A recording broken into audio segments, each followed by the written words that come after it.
Okay, welcome, Brett. Yes, and welcome to everybody who's joined us this evening or this afternoon, wherever you've logged in from, to an event which we are all very pleased to announce will become a permanent highlight in our talks calendar, an annual roundtable designed to discuss the state of photography today. Whilst our Deutsche Börse Photography Foundation Prize programs have always focused on providing talks with the nominated artists, we felt that we should expand the opportunity which this exhibition uniquely provides us with to drill down and examine issues which really inform the current state of play within photography now. It is wonderful that today we will have the chance to hear multiple perspectives from many eminent thinkers, curators and writers working right now across the globe. Our moderator, Kim Shaw's aim is to broadly look at the conditions in which photography and its institutions are working today, how the past 2 years have influenced our working practices, and how the role of photography is shaping our experiences of both the here and now and the future. I'd just like to start by introducing and naturally thanking all our panel members, starting with those from across the Atlantic, with Sarah Meister, who was until recently the curator of photography at MoMA, where she curated a number of notable exhibitions, including most recently the Dorothea Lange, which I had the pleasure of seeing, and the Brazilian modern photography. In early January 2021, she was appointed the executive director of Aperture. Thyago Nogueira is the head of contemporary photography at the Institute Morelos Salles in Brazil, and also the editor of a wonderful magazine that I would recommend you all find called Zoom, Z-U-M. Welcome, Thyago. Simon Njami is joining us today from Paris. He's a lecturer, writer and curator with a focus on contemporary art in Africa. So Simon co-founded the well-known publishing house and magazine Revue Noire in the 90s. He tells me today he's pleased to have left the world of publishing behind for the moment. And finally, Anne-Marie Beckmann, the art historian, curator, and director of the Deutsche Börse Photography Foundation in Frankfurt, who is, of course, the sponsor and supporter of the Photography Prize. Welcome, Anne-Marie. And finally, of course, Kim Shaw, who joins us as the director of Photofusion in London and will lead us through the discussion and debate today with our panel members. Welcome to Kim, and over to you. Oh, thank you very much, Brett. Thank you very much for asking me to do this. I think this is my dream talk. My favorite artists are working in the area of institutional critique, and I love to think about our institutions, and I love a bit of provocation as well. As Brett said, the brief tonight was to talk about the role of photography now. And now, gosh, we're in a state of flux, I would say. There's political, social, economic flux. We are living with COVID, whatever that is going to mean for us. We've got a war in Europe, but also there are 8 civil wars right now raging around the globe. We've got a climate emergency. We're all involved, in the fight for racial justice, for inclusion, and for equality. And I guess when I was thinking about this, I was reminded of a quote from Hans Hack, and he said that the world of art is not a world apart. And I thought that was a really important thought. And of course, I think we all know that. So tonight, what I'm going to try and do is pull together, the threads of now, ask a few questions, and try and keep up with the panel, because I hope this is, I'm hoping it's going to be a kind of a collaboration here. It's a bit difficult sometimes doing these things on Zoom, but here we go. So as I said, I think we can't ignore the one thing I hate talking about now. I'm so bored of talking about it, but that is COVID. And what that's meant to the art sector. And, basically what it's meant is, we've got walloped, I think. That's the best way to put it. I think I wasn't able to find global figures for the effect of COVID across the globe, but I know that in the UK, there was a study that came out from the University of Sheffield, and their numbers are pretty astounding. I mean, they've said that the art sector has suffered a 60% decline in output. 55% of our jobs were furloughed. 80,000 claims have gone in for self-employment income support, and don't even get artists started on the ones who weren't even eligible to apply. So it's been pretty tough. And I think that what I could find, though, was a lot of information. I think the British Council put out a report looking at how different sort of countries across the world responded, the art sector responded. And one of the kind of unifying themes was that there was a very quick move to online delivery, you know, sort of what we're doing right now. And, you know, and that was for a couple of reasons. One is, I think, I don't know about everyone else, but I felt that, you know, our audience, the public, there was a heightened need, I think, during this time for arts and culture. And I think that was pretty palpable. But also, you know, we were organizations who had missions to fulfill and funders to satisfy. So we had to really get on with it.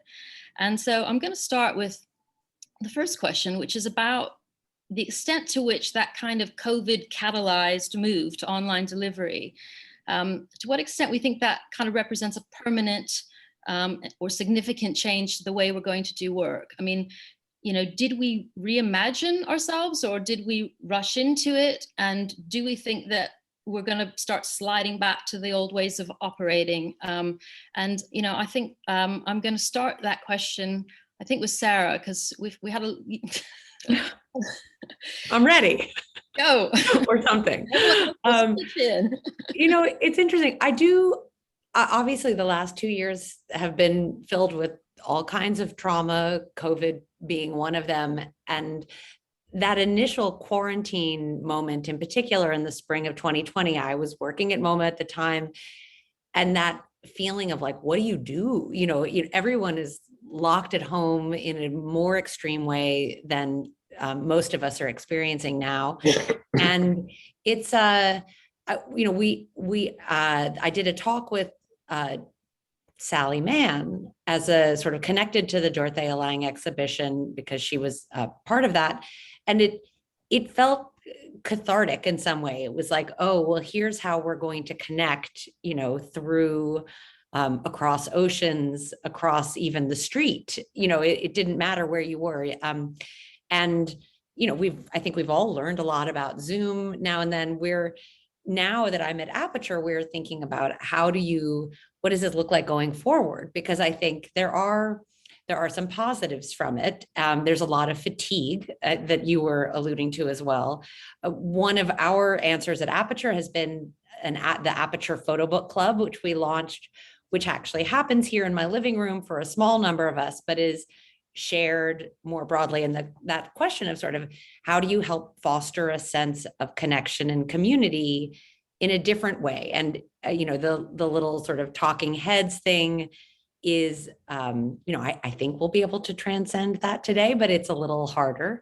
And so that question of, but I love what you've done here, for instance, is to let everybody else who's participating, you know, have their videos on and to sort of really be a part of it in a way that I hope can be productive and actually can help break down some of the barriers to entry that were, you know, if we want to think of the worst parts of our world before COVID, a lot of that was about who had access to what kinds of information and how communities were being built based on, I mean, you know, obviously internet access is still an issue that is not equitably distributed, at least in the United States. But it is still a broader opportunity. And then, of course, if you record these things, then it also can be something that someone who's working right now, it's, you know, 1 o'clock in the afternoon in New York, somebody who has a day job can enjoy later, which is a positive among a sea of challenges and negatives. Yeah, I think, I mean, did you find, I mean, because what we found here was that when we went online, we actually, there were people out there who couldn't access us before. And one of the kind of groups of people that sort of turned up, or, I mean, I had no idea how many mothers who are carers for disabled children who, you know, who were then able to access, and we do something on Saturdays called Saturday Sessions, the first Saturday of every month, and the numbers went through the roof. And a lot of the people who were able to join us are people who weren't able to come into the building and physically join us. So, I mean, did you find people sort of, you know, actively looking and finding people who hadn't been able to participate? previously. I mean, I'll say one more thing and then I'll be quiet, but I was also the lead instructor for an online course at MoMA that had, maybe 200,000 learners around the world, called Seeing Through Photographs. And by 6 months into COVID, it was 375,000. So it's like, yes, I think we were connecting with much broader audiences, and it helped sort of redefine that course, and even in its nascent form, changed my sense of purpose of like, am I organizing an exhibition for the 14 people who walk? I mean, there are many more than 14 people who walk through the door at MoMA, but what does that privileged audience who can walk through the door mean? And what are other modes of access into that? And certainly this feels like one of them, but I know. Well, and I think so. I'm going to put this out to the rest of you, because I think that raises some issues that are about physical spaces, because now we can be back in them. We've got an opening here tonight, which is why I'm sitting in the education room. But it's about the role of the physical space. I think we tend to think of the exhibition, the physical exhibition, as the sort of ultimate moment. And I wonder whether COVID has moved our thinking on at all. And so I think there was kind of some interesting research I did. Thyago, I saw you had an interview or a written piece in 1,000 words, and you spoke very beautifully about the exhibition, the physical exhibition, and you were talking a little bit about how objects and architecture and people mix. And you described the exhibition as a breathing heart, a collective endeavor, and an injection of flesh and blood into art museums in order to avoid becoming mausoleums of good taste. And I just thought that was such a beautiful kind of description of what it is to be with people in a space looking at art. And so I want to talk about that, but I also want to sort of juxtapose that against something that a really interesting interview a talk I saw with Simon, where you talked about maybe we're a bit obsessed with physical spaces in the art world, and we're kind of make buildings to put art in, rather than kind of asking art where it wants to be. Like I think of Dianita Singh, I think about her standing on street corners with her art, and this idea that the art needs to be on the street, maybe not in a building. And so I want to talk about, I just wanted to throw it back to you to talk about, maybe Thyago, you start, about the importance of the physical space, the physical exhibition, and maybe we can go from there. Thank you, Kim. So yeah, maybe I'll just wanted to go back a little bit to the question you raised on COVID, because I think we have a very interesting experience at our institution in Brazil that it's worth sharing. As everyone, we had to lock the museum, and we stayed, closed for months. And we were thinking what to do, and how to be still active in the art world, and etc. And we launched a very interesting program called IMS, the name of our institution's Invite, where we used the money of the exhibition to commission about 200 artists all over Brazil to produce works for the digital works that could be shared through internet.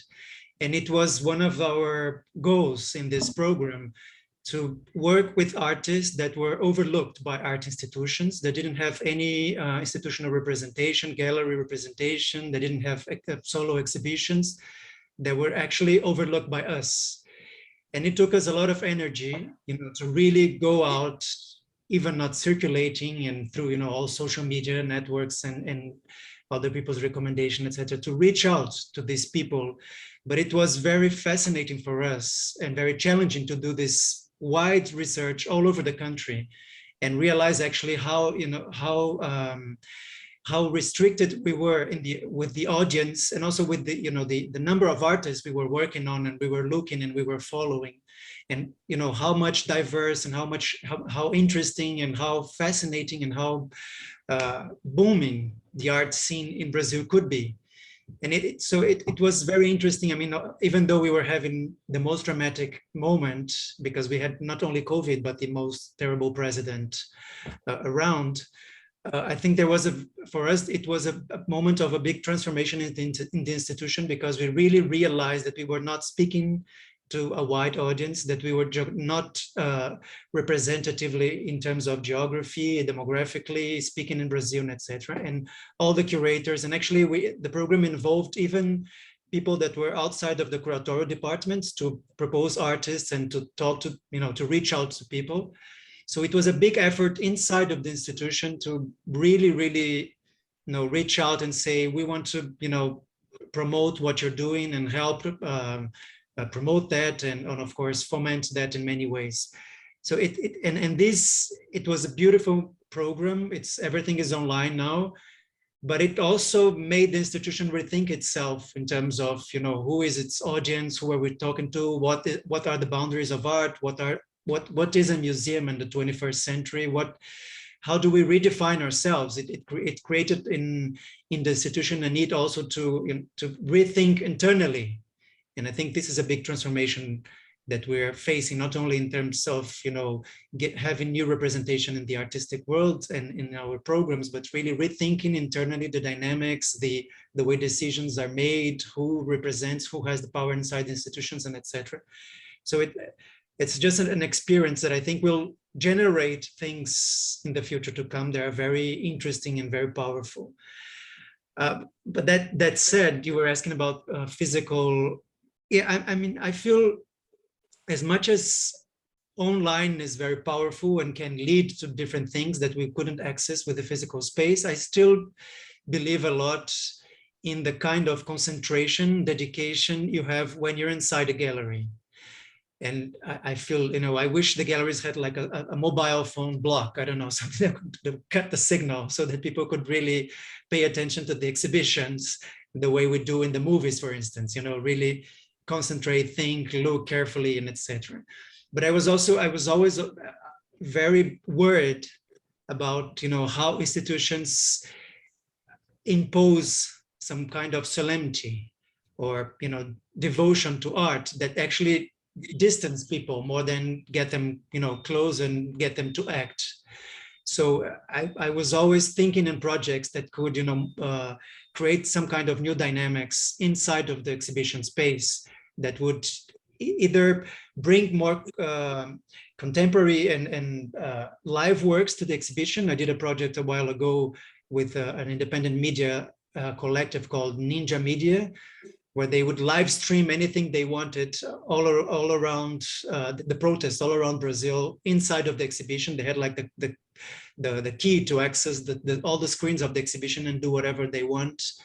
But really try to find, how exhibitions can be more connected to the people and more engaging in terms of their physical presence in this space, and not only create like venerable objects that you like pay your respects and admiration to it, but really, move them in a deeper way. Yeah, I don't know if Simon wants to. Well, I mean, I curated 2 digital exhibitions during the COVID, and I hated that. At the same time, it was an interesting experience. I love physical spaces, but I hate them at the same time.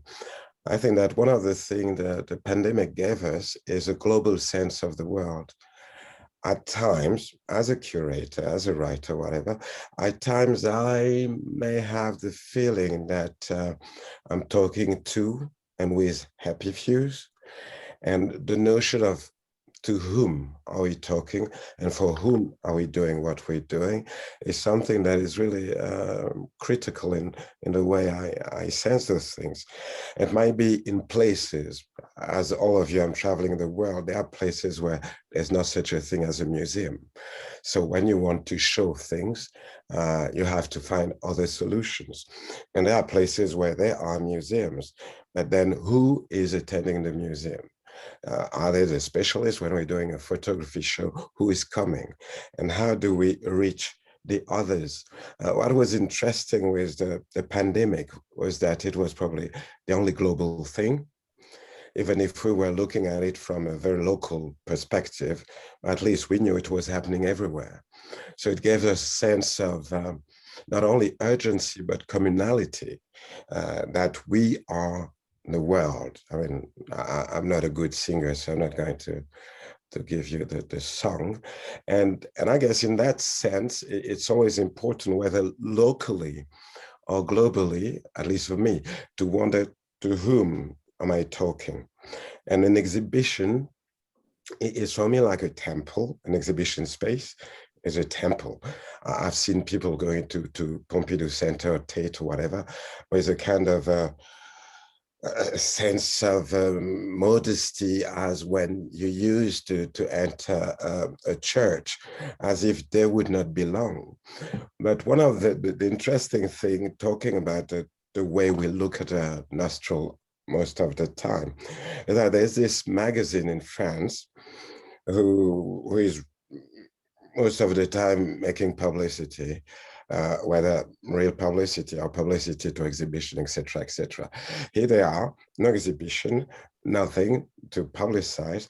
They were forced to be clever for once. They've been around for years, but then they invented something like the imaginary exhibition, and they asked to 12 curators just to make an impossible exhibition, which allows me to make the most extensive exhibition I've ever done on 12 pages, but no insurance, etc., etc.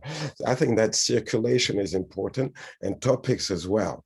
It's something we always, whenever there's a crisis, we always wonder, what is the future of photography? I remember C Magazine asking us some decades ago, what is the future of photography, etc., etc. But I mean, I don't think we need to discuss or to address the future of photography, because photography is photography and it will survive, or it will die. I think that photography is such a part of our lives. And of course, we have to redefine what we mean by photography. Are we talking about image? Are we talking about representation? Are we talking about the guy with his camera? I remember September 11, where the first images to come to the agencies were taken by telephones, and the photo reporter could not be there. When we talk about urgency, how could we plan an urgency? So I don't think everything is going to go digital. I mean, it's nice that we can talk from different parts of the world, but it's better if we can have a tea together. Hence the book club, for instance. I think that we have, instead of thinking global, we have to think even more local and deeper. We want to reach the world, and we cannot even reach our neighbor. I think that this is the kind of networking that we should do. And this is why I think that at times institutions, which are temples, are not doing the job. But of course, they have all sorts of agendas to fulfill. And this is not the problem, but we need, and this is happening, we need some other ways of showing things, not only photography, but whatever we call art. Talking about book, Cartier-Bresson, and I'm not sure I would not agree with him when saying that books are made for, I mean, photography is made for books. Are they really made to be on a wall, etc., etc.? We have to reinvent, but I think that we should not give too much credit to COVID. I think that this is just a normal, COVID is just a kind of reminder, a booster. It's a normal reflection we have. The COVID time was just a moment where we might have thought a bit harder. This is logic. We always have to think about representation, about what is photography, and to whom we're talking when we're making books or making exhibitions. Yeah, I think that's really interesting to think about audience, and I think just sort of thinking about the things that Sarah was saying and I was sort of mentioning it. There was something interesting in COVID that it sort of reminded us almost about who our audience was by reminding us about who we were missing, you know? So, and I think that was a really important sort of exercise for us to go through. And it sounds like, you know, I think Thyago, you said the same thing. It was like when you actually started working in a different way, what it revealed was that who was missing from your audience. And I think that's certainly, you know, for us, something you take forward. And I think you also talk about, you know, imagination. I think that's the the other thing is about hopefully, you know, if you want to put a good spin on COVID, you know, it was a call to reimagine things, you know, and to, you know, and maybe it catalyzed it. You're right, we should be doing this more often. It should be a part of our regular way of going about things. But I think it was a moment for a lot of us to seriously address that. And that sort of answers that question, because I said in the beginning, did we rush in or did we reimagine?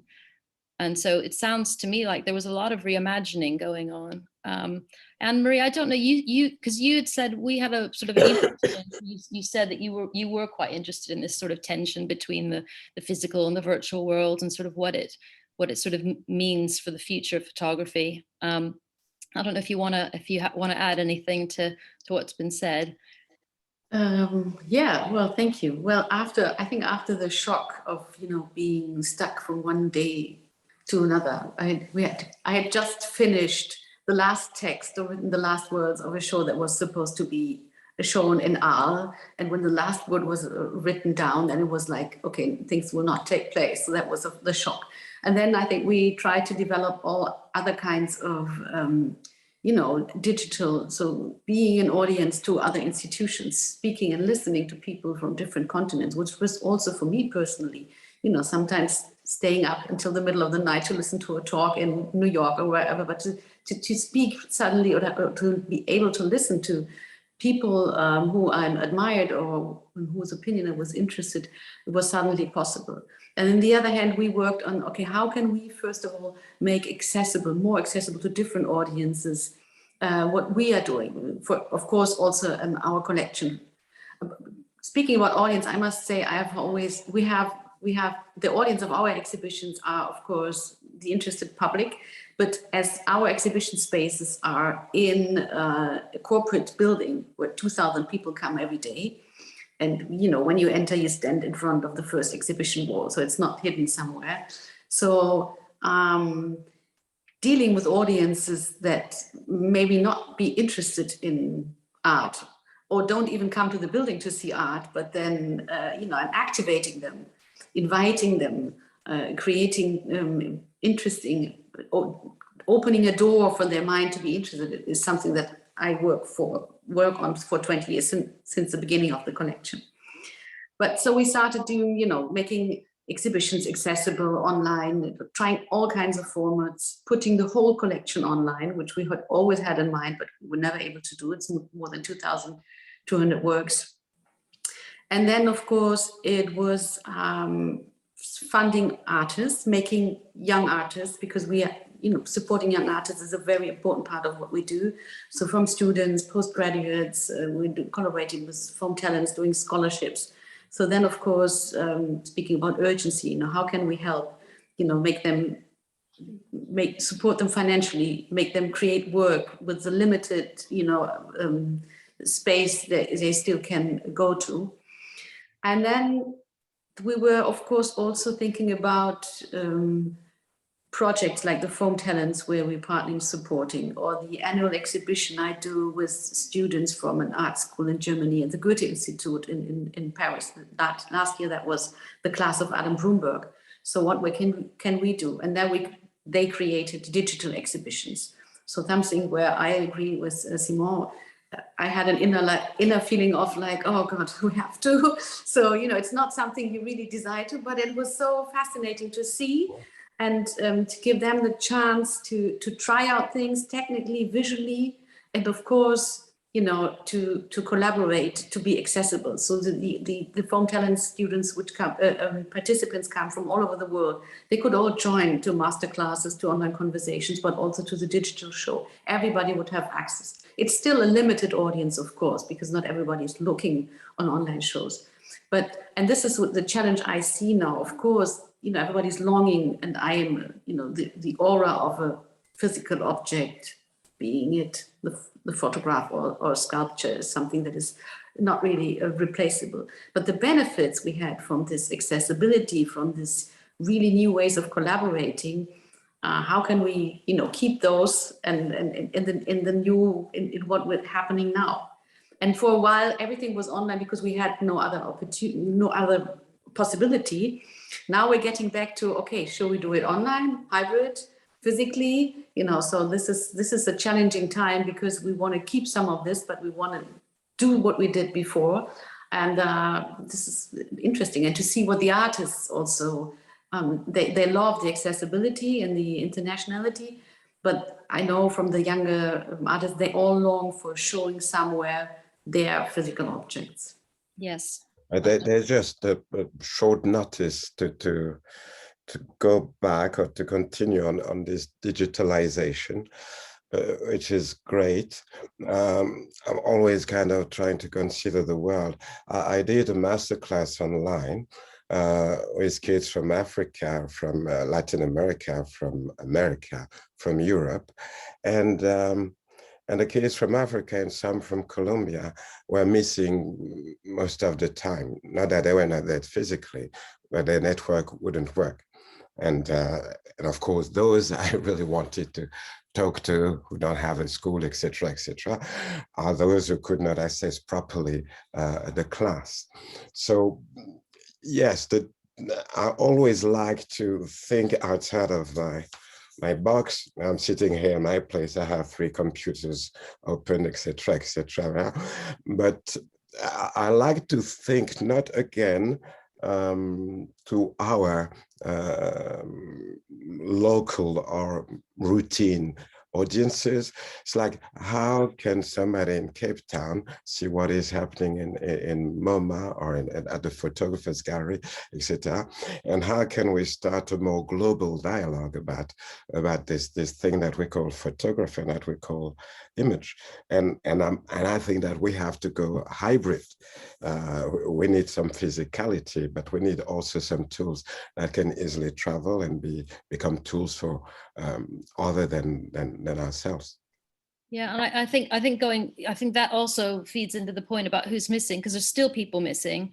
And for us, because we work with a lot of young people, we're in Brixton, we had a lot of kids who couldn't access us. They didn't have the soft, they didn't have the stuff, they didn't have the computers, they didn't have the tablets, they didn't have phones that worked. And so part of our role really as an institution was to fundraise. So we had to put some technology and we had to be able to offer that to the young people who are local here, who couldn't access us from down the street because they didn't have the kit.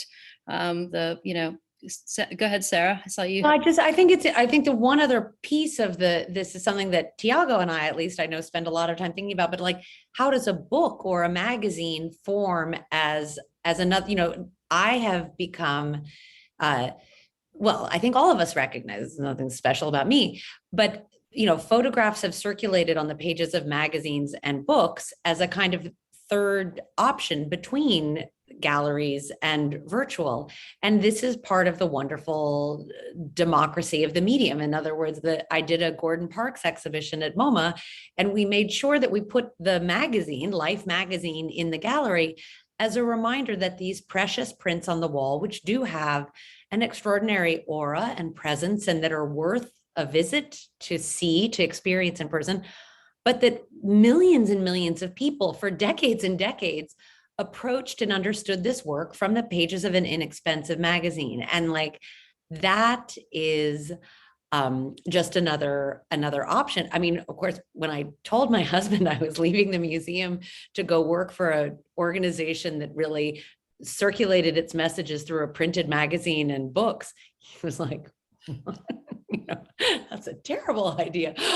But in fact, it's a wonderful one. And the photo book club and all this is to say, you may not own a Robert Frank photograph, but you can own a copy of The Americans and sit with it and really learn from it and be inspired by it. And this is a nice thing about our medium, that unlike a book of paintings where you're really dealing with something that's of a different order, this is a natural translation for this medium that we get to work with. Yeah, absolutely. I could not agree more. I was born a couple of centuries ago. I think that the publishing, I love books, and I think that the future is still in books, not just in digital, etc. There's nothing greater than a book, and to look at a photography book is wonderful. As you were saying, Sarah, you cannot access the real quote unquote thing, but in a book, you have a photograph. It is a real thing. Yeah. It's a photograph. It's a real thing. And I think that we should, among all the tools we're talking about, we should not forget the book, because the book is still efficient and the book can be sent. I mean, we do a book in Paris, it can be read in Sao Paulo, everywhere. It's also a tool. And when we talk about this unbalanced digital situation, a book remains a book. And it can be shared. You know, it can be shared, right, passed along, and yeah. For one book boat, I know when I was a kid, 20 people would read that book because it would circulate it. So I would dream to have a kind of a meeting, a coffee meeting or tea meeting around books. But I've heard that it's already happening in some apartments. Yeah, you join our Aperture photo book club. Your cocktails are encouraged. How does it work? I just wanted to mention, I just opened a big exhibition, a retrospective exhibition on the work of Daido Moriyama, a Japanese photographer you all know. And I think the biggest challenge for me as a curator was really how to be truthful to the fact that, you know, Moriyama's work was mostly created for magazines, for Japanese magazines, for large with print-run Japanese magazines with 300,000 copies of circulation. There was nothing precious about them in a sense. They were instruments of communication. And then, you know, all this material was reprocessed on books. And when you move an artist that, you know, has an ethics and has a way to produce to the exhibitions and to the museums that were, you know, institutions built for paintings, sculptures, and a different kind of material, it was a big challenge on how to present that and how to make sure people understood the importance of those magazines and those books. And when I was speaking with Daido, he was always saying, you know, I was asking him, what do you think of this print, of this precious, you know, 1971 vintage print and etc. And he said, I never did my book for my work for this. I really did it for magazines. They can be printed the way you want. They can be reprinted. You can crop. You can. I like the touch of the page. I like the grain of the printing. How do you call them? You know, the small dots of the printing. So it's also a question for us that I think photography being in between, you know, this artistic, let's say, framework and the communication industry too. It's also a question for us in the institutions to how do we use the physical space in a way that's more engaging and that doesn't just mimic what we've been doing for paintings, we've been doing for, you know, other kinds of arts that don't cross boundaries so easily. And so I think this is a good question. And I just wanted to add something that what Simon was saying also, how do we make sure that this person in Cape Town access, you know, MoMA or different institutions? I also feel it's an important question that we, since we're all curators here, have to think is also, this is a, you know, two-way relationship, is how to make sure we access, you know, the people from Cape Town and people from other places, because I think more often than not, we overlook so many people. It's the ignorance, you know, that our blindness all over the world is so strong, so big. And I can speak that from Brazil, having been, you know, traveling around a lot. And I'm not saying that, I mean, we in Brazil, as I explained in the beginning of this conversation, also ignore so much about our own country. But I think the most challenging thing is really how we that have money, that have, you know, institutional forces, that have structure, can make sure we don't ignore productions and what people, you know, from other places have to say about the work we do to make sure it's relevant enough. I mean, Thyago, oh, sorry, go ahead. No, absolutely. Absolutely. I totally support it. And I just wanted to add one thing concerning the books that I realized, especially in the last 2 years, that for many of my students or young artists, the book was such an important object because they could express themselves, they could edit, they could sequence, you know, especially when there was a lack of creating spaces, not digital, but physical spaces with something, but to further explore their work. many of them, produced books or designed their work as books. So that was also a very, very important aspect and medium, not only for us as, curators or readers as audiences, but the artists themselves. And I think if I'm not mistaken, two of the shortlisted exhibitions in this year's Deutsche Prize are books, aren't they? So yeah. So, and I think it's quite interesting. One of the things I went to see the work, and I was really, and we were actually doing an exhibit here, which was an artist who worked with books and taking the book apart and sort of interrogating it, putting it on the wall. And so I think it must have been quite an interesting challenge for the curators, like you, Thyago, who had to take a book and put it into a space. I think it's been done very well. And so if anyone hasn't seen them yet, I mean, it might kind of be interesting in light of this conversation to have a look at that, at the way that has been exhibited, those two books.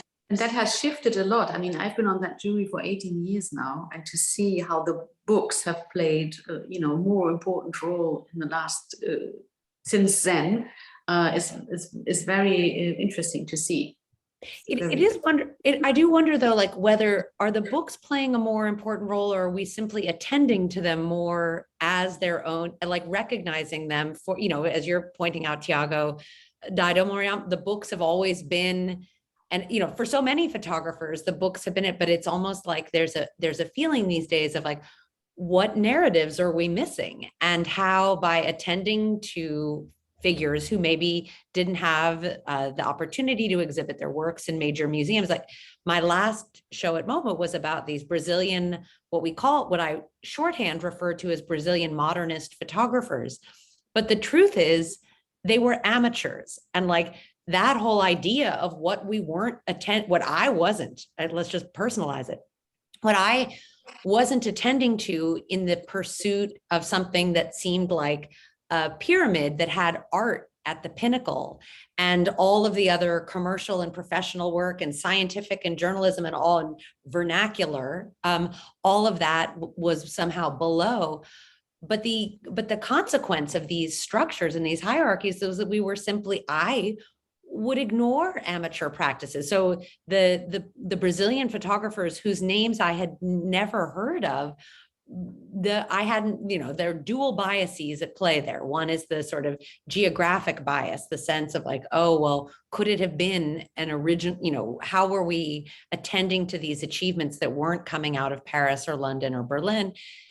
And then second, how was I as a curator under attending to amateurs, as if there was somehow inimical to something of a meaningful statement, and maybe outside the boundaries of art, because they were doctors and lawyers, they weren't, I mean, certainly privileged, but they weren't, they wouldn't have called themselves, most of them wouldn't have called themselves artists, some.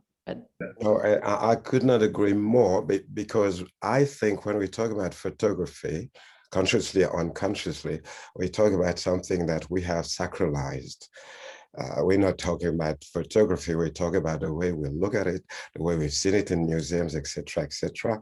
When, as Thyago was saying, Sarah, if we talk about photography, we should be talking about photography rather than photographers with a big P.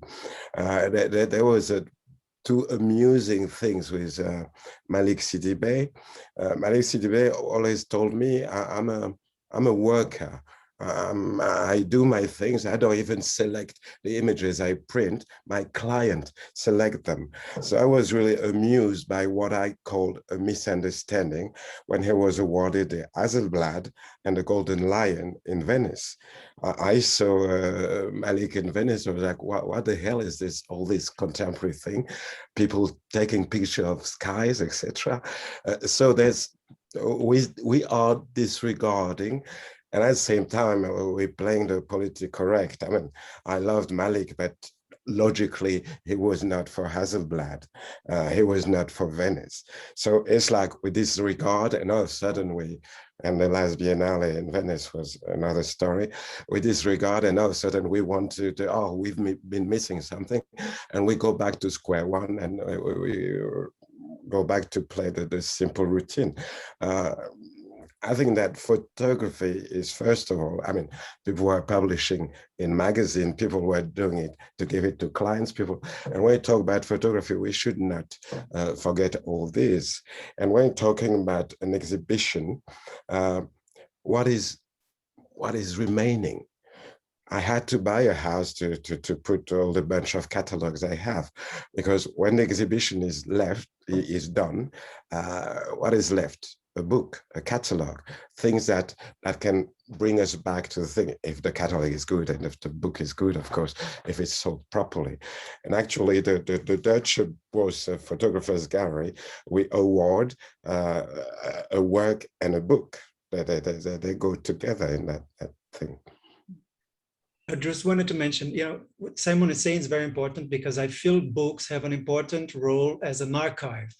Of course, digitally, you can, you have all sorts of information, you can reach out, so many people, but we don't know what this information will be in 10 years from now. And you have books that were published 70, 50, 40, 100 years ago, and they are still here. We can flip them, we can see them. Whereas, the digital information just it's boundless, but it feels it just eats up itself.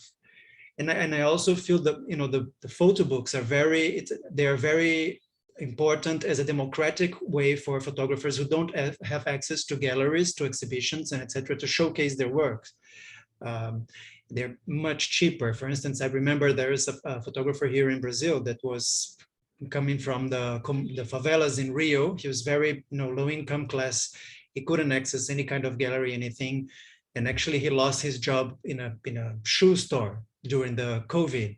And he started to deliver food for the, kind of Uber Eats that we have here in Brazil.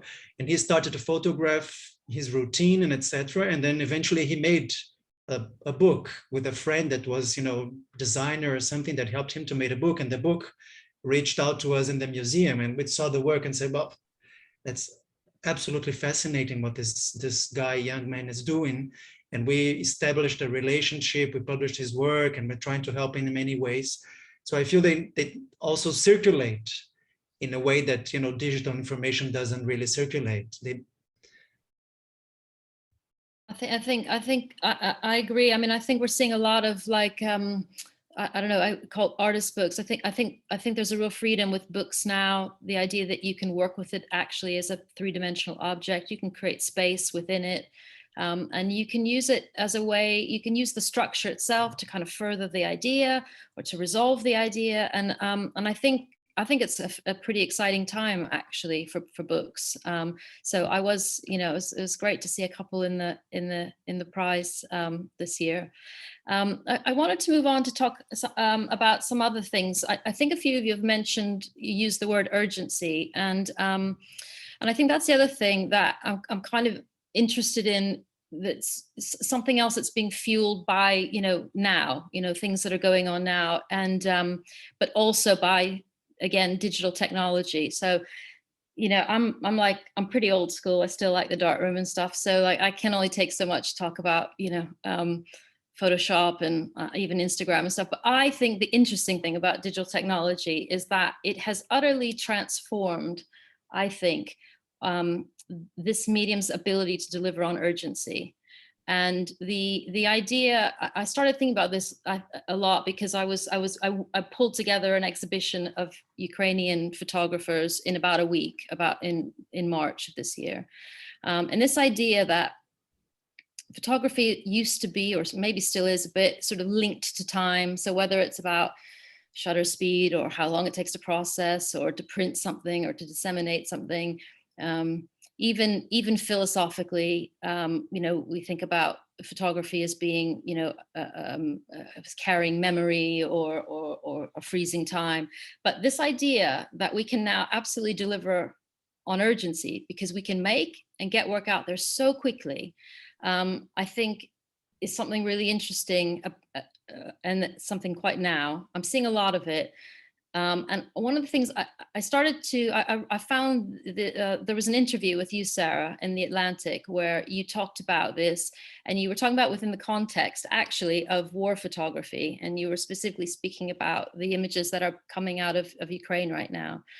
And one of the things I thought was really interesting was that you talked about still photography in a way that almost is contradictory. You talked about it as being sort of almost the perfect thing to deliver a sense of urgency, because of the way that with all of the urgency talk, it slows you down and it make you have to regard it, you know, and you stand in front of it. And particularly in the work that I was working with in Ukraine, the work was being made by artists.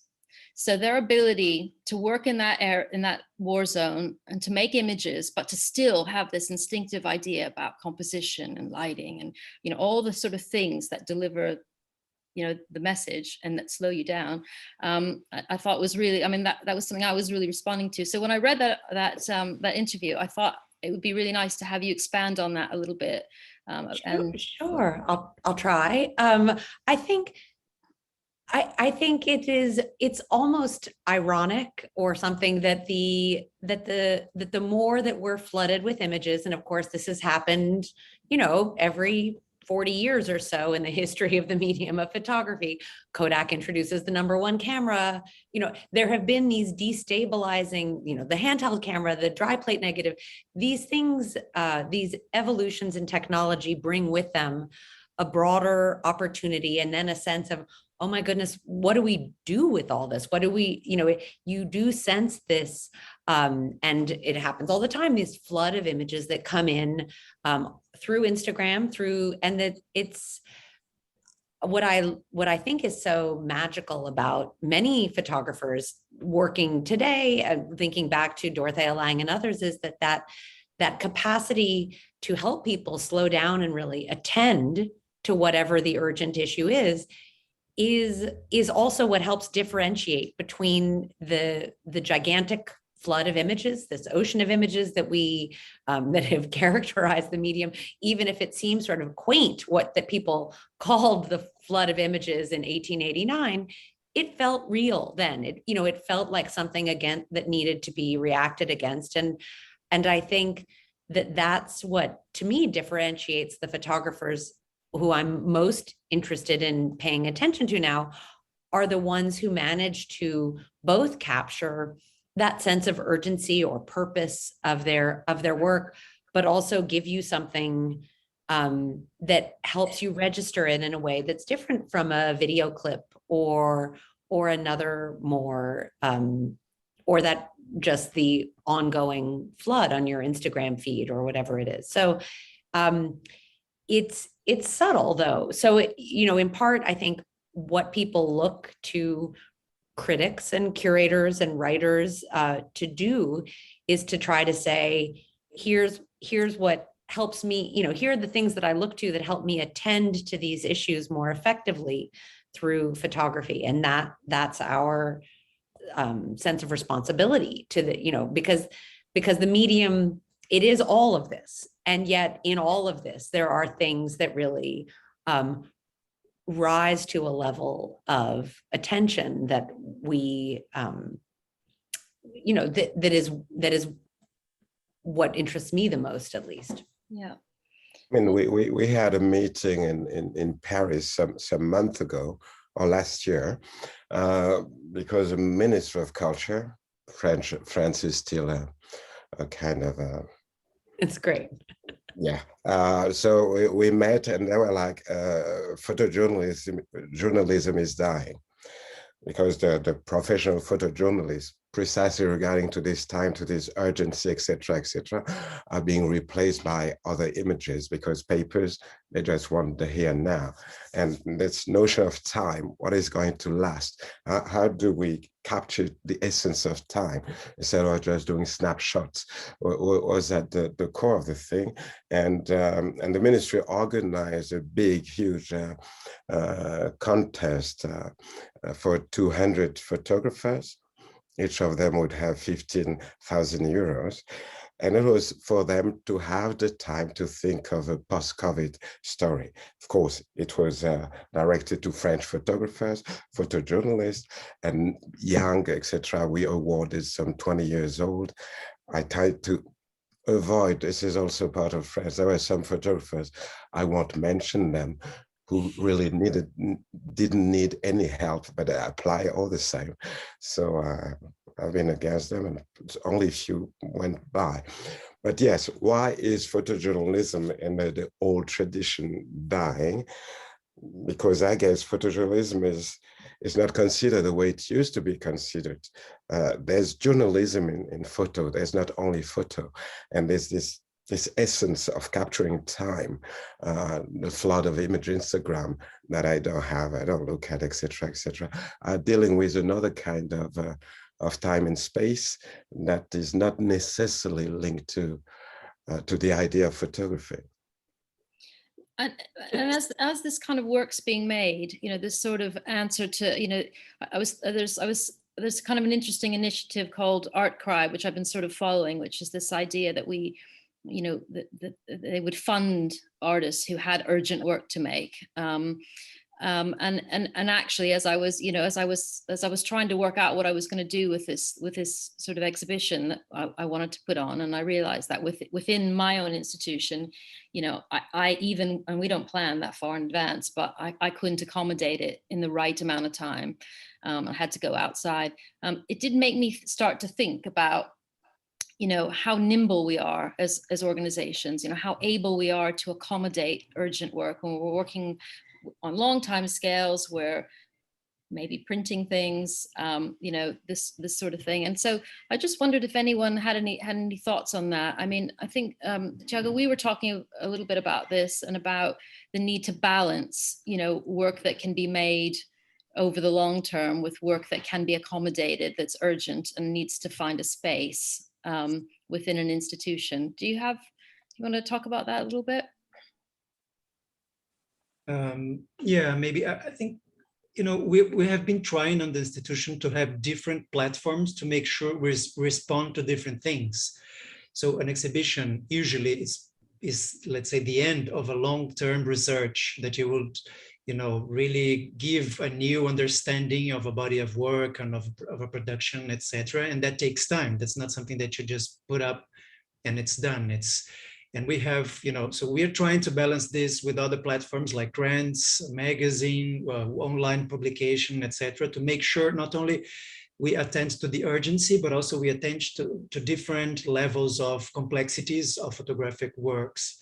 So I feel it's part of also of the institutions to really think, are we fulfilling a very diverse scenario? Are we really catering to a diverse group of people and a diverse group of generations? Or are we just, promoting what's established or what's already, granted? This is one thing I feel it's important in terms of urgency. But when you're talking about photojournalism, and I was also thinking, excuse me, in a more optimistic, let's say, view. We just had recently here in Brazil a meeting of indigenous peoples on the capital to protest against Bolsonaro government. This meeting happens every year, and it's completely invisible in photojournalism. No media, no media industry covers it. There are no photos. They don't send, the journalists and the photographers and etc. And this year, there was a very beautiful thing, which is the indigenous populations are progressively realizing how important it is to produce the images of their own narratives to make sure it's seen and it's defended and it's heard. And so they started to create groups of people and buy equipments, drones, photography, all sorts of different equipments. Even in some indigenous peoples, images were a taboo. Or they're it's not only a peaceful thing inside of the indigenous populations to be documenting their own selves. And they decided to just create their own documentaries through social media and through Instagram, all these networks and etc. They found a way to really show what's going on, what they think, and explain their stories. So I feel it's also there is this big amount of information circulating, but this also creates these opportunities for other peoples to really sneak into the more dominant discourses. No image, no event. Yeah, it feels like sometimes. Absolutely.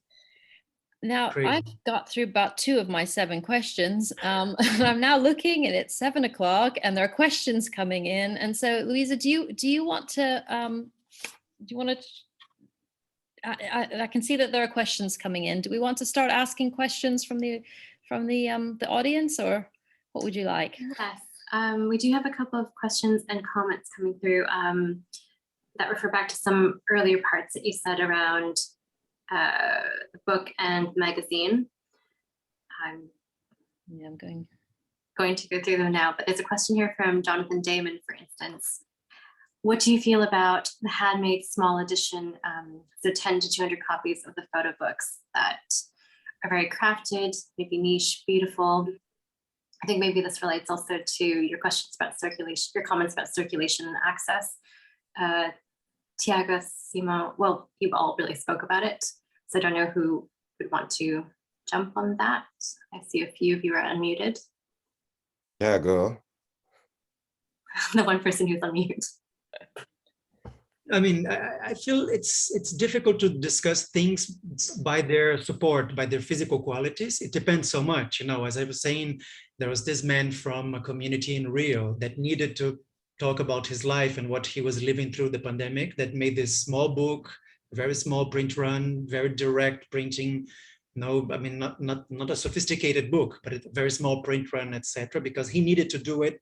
He needed to share. He needed to say something very strongly, and it just became very strong. And this is much different than, you know, a book that doesn't have a real soul and is just crafted on very sophisticated, very expensive techniques of printing, binding, and etc. So it really depends a lot on the, for me, it really depends a lot on what you're saying, why you're doing this book, and if there isn't really a need for this book to exist, because usually books, you know, they cost a lot of money. They're not shit. Yeah, I agree 100. It's the marriage of the idea and the form. So they need to work, you know, and I think what I've loved about joining Aperture is understanding how many different forms, you know, are considered when trying to help.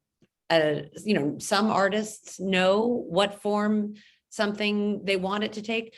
Others, like you're describing, Thyago, it's a factor of conditions that they might appreciate or really wish they could fight against, you know, I think, but in each instance, to me, what I love is like when you look at old photo books and you realize what they tell you about the economic and social circumstances of the context in which they were made, you know, everything from the, you know, those Russian papers, you know, like you can hold this is a conservator moment. I mean, you hold a Rodchenko photograph up and it has no tensile strength because like the paper fibers didn't intersect with one another like that. So, and I think, or even, you know, one of my favorite photographers that I worked with at MoMA was one named Robert McNeil, who, you know, he was working for, all his work was being reproduced on the pages of kind of inexpensive newsprint that have deteriorated badly over the decades. And that is an unfortunate expression of how they were, the value and the economic opportunity that they were being given when they were first made.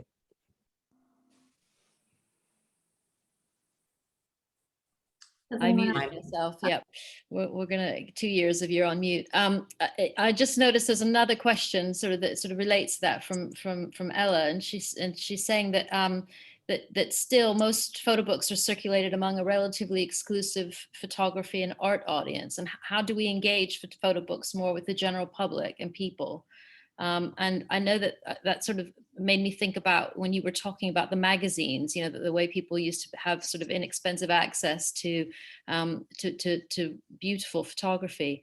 So is there any, I mean, I'm going to go to you, Sarah, again, because I mean, you know, I think they're pointing out a very real problem. And I think it's one that we all want to attend to is who's, you know, what are we not seeing and who's not seeing what we think is valuable. And though, So Simon, I thought that was a wonderful way, or Thyago, anyway, whoever was, what both have said so many smart things. But I think it doesn't mean that you stop making these things. It doesn't mean, but it does mean that you try to attend to where else they can be. What does distribution, you know, I've learned more about distribution in the last year since I joined Aperture than had ever occurred to me as a curator. And it's very important, you know, and there are publishers who, and I hope Aperture among them, who really think about in whose hands are these going, and then, you know, take it from there. But Thyago, you also work in both books and magazines, you know, do you want to? Yeah. Well, I think, you know, for circulation, price is crucial, right? It's really, I mean, especially in crisis moments, you can imagine how, you know, the devaluation of the currencies in different countries make, you know, really hard for people in Brazil to acquire a book from Aperture or from Tidal or from MacBooks and etc. The other thing is, I think from the consumer point of view, you have to try to use your power of consuming to make a more diverse scenario, right? Because I've been working with a magazine and books for so many years, and I've been trying, for instance, to take the books out of Brazil and to take them to America, to take them to Europe. You know, I've been talking to distributors, to museums, to everywhere, and it's always like, oh, we don't have, you know, we cannot distribute here, too expensive for us, to this and that, and blah, blah, blah. And I feel, you know, people are missing a lot of things.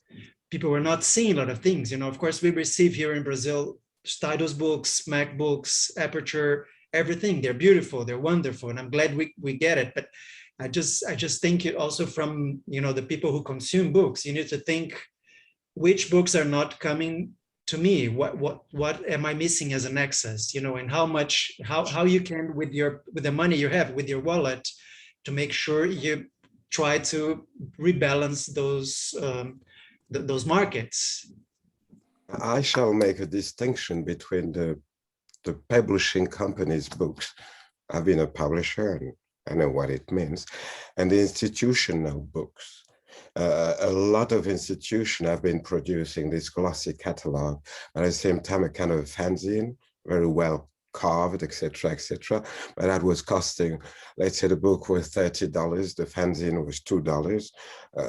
Well carved, etc., etc. I think it's part of, when you talk about an institution is supposed to talk to everyone and to address everyone. A publishing company is a private company with other equation to solve. We talked about distribution, but and also simply to balance the cost of a book with the sales. So life is unfair, but I think that institutions should do more for accessibility. And I mean, maybe publishers, it's another thing, maybe publishers should give away their rights for certain countries, etc. I mean, we have to find ways to make it circulate, and everybody has to make an effort, because it's true that the books, the way they are, you've been trying to find a distributor for your books. What I've been doing, and my back started to hurt and I started to stop it, is that I would take books from my place when I would go to Sao Paulo, Salvador, or wherever, Colombia, and I would bring books there. I could only carry 10, but say, okay, at least I don't really need them. They're boring, etc. I can give them away. So, I mean, there's many ways of resolving this unresolvable question. But again, I think that institutions have a crucial role in that. Louisa? But also interesting to think, Simon, just to add a little thing is, you know, how many photographers, I mean, which photographers have, you know, some photographers have like 10 books, Yes. 20 books, you know, and some photographers have none. Mm. So it's really, we need to think a lot who we publish, why we publish, and who we are not publishing by the ones we publish. you know, because as often as I travel, I can see like shelves and you go to certain names and there are like, you know, all formats, all thin, expensive, etc., etc., etc. And there's, you know, what I can just see there is like, there's so much missing. It's just the same names, you know, they're repeated over and over and over. So I think from my perspective is really, how do we make sure this is more diverse, you know, that this doesn't. Because remembering everything you do is something you're not doing. So that is. But still, I think we can add something on the market. I was amused. There was a great contemporary art show. They were happy to have 100,000 visitors. And then there was a Van Gogh show. It was sold out when it started. I think that the industry and the market, that's the way it is, needs names at times. You come to a publisher and say, this is the one I want to publish. Say, of course, because we can sell that to whatever market. And hence you have people with 20, 30 books, and they will have more. And some other people who come to a publisher and say, who's that? Who is going to buy it? I mean, I think actually the economics of it are really important to attend to. And it's one of the things that I hope that I'm helping Aperture, you know, Aperture is a nonprofit, and we have been since 1952, which means that we try whenever possible to allow the mission to guide the choice of what we do. And it's not always possible in every instance, but that's a goal of to say what needs to happen, and then how can we as an organization support that. But it is, you know, there are people whose jobs depend on it. You know, there are lots of factors. So not everything is done, you know, these restraints or constraints are real. But there is that sense of when you are in a nonprofit, the distinguishing characteristic of that is that you are guided by a mission beyond profit. And that should play a big role in your thinking of how you approach photography in the world. It certainly is for us.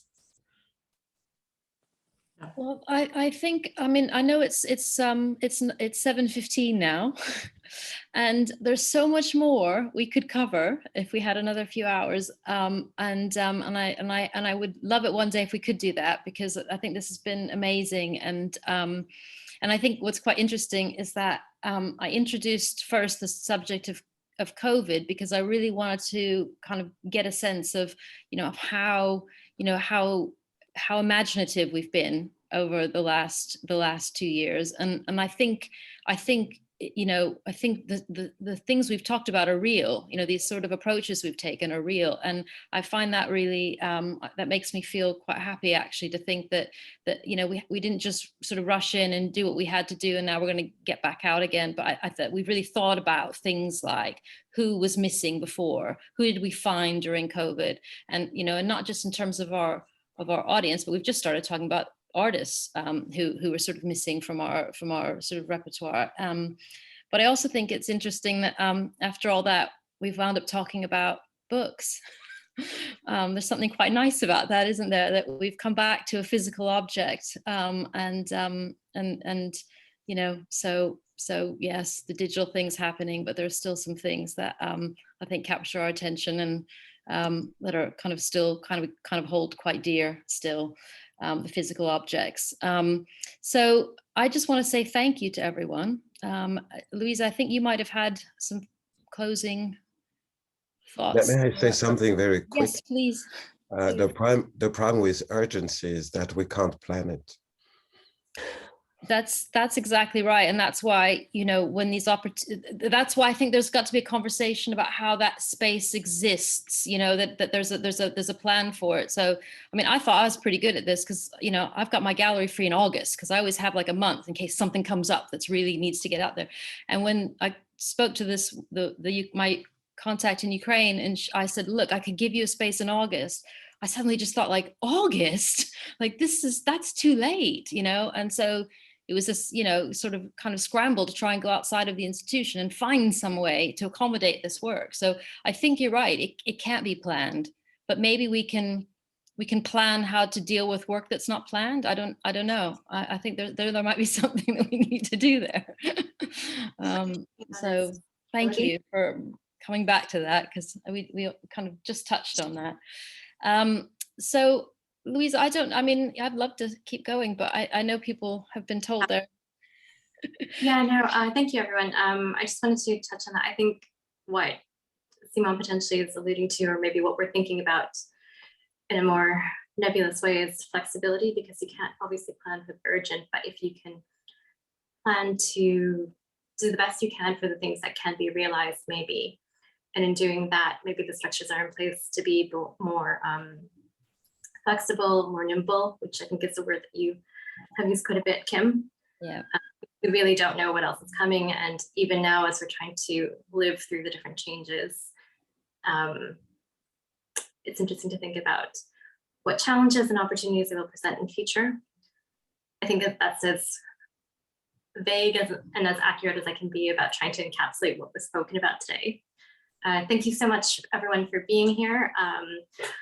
To Sarah in New York, Simon in Paris, Thyago in Brazil, Ami in Germany, and our wonderful moderator for the evening, Kim. Thank you for your brilliant thoughts and contributions. It was really interesting to get a glimpse into what you've been thinking about for the past 2 years and many years before then. And thank you to our audience for your ongoing commitment to the gallery. We wouldn't be able to do what we do without you. And we appreciate the contributions and feedback that you've been sending through. And hopefully there'll be more opportunities to see you again in this space, and also in person at the gallery if you're in London. But we're going to continue trying to provide a mix of in-person, online, and experiment with hybrid models. So, and yeah, thank you, everyone. And have a good evening, wherever you are, or good morning if you're just waking up. And we'll be in touch. Hopefully we'll see you here soon, and I'll be in touch with all of our speakers. Thank you so much. Thank you, everyone. Enjoy the conversation. It was juicy. I agree. Wonderful to get to know you all better. Thank you very much. Yeah, thank you very much. Até já, Thyago. Oh, Simon, thank you so much.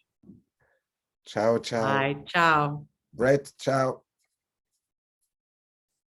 I was just reading the chat and I lost it. There we go. Well, thanks everyone. I'm looking at the comments. I think people feel really hopeful after that. That's